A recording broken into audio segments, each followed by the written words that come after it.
Audio Jungle.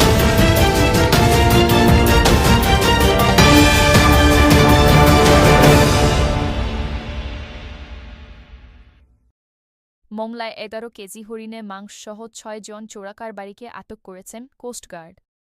আটককৃতদের মধ্যে ২ জন নারীও রয়েছেন। আটককৃতরা হলেন ঢাকার কেরানীগঞ্জের মোহাম্মদ রবিন, তাইজুল ইসলাম, সোহেল হোসেন, সাইদুল ইসলাম ও ঝিনাইদহের কালীগঞ্জের কল্পনা আক্তার নাজু ও মোছাম্মত মুক্তা। এদের কাছ থেকে ৮টি মোবাইল ফোনও জব্দ করা হয়েছে। বুধবার সকালে কোস্টগার্ড পশ্চিম জোন সদর দপ্তরের মোংলা মিডিয়া কর্মকর্তা লেফটেন্যান্ট মুশফিক সালেহীন এ তথ্য জানিয়েছেন।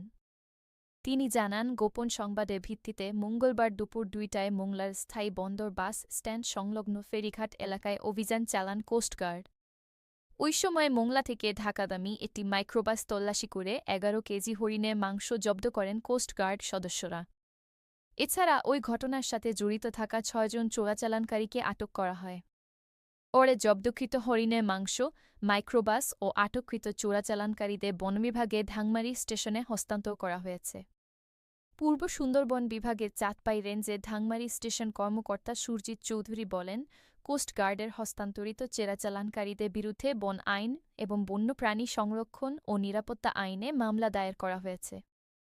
বুধবার সকালে তাদেরকে বাগেরহাট আদালতের মাধ্যমে জেলহাজতে পাঠানো হয়েছে বলে জানান তিনি।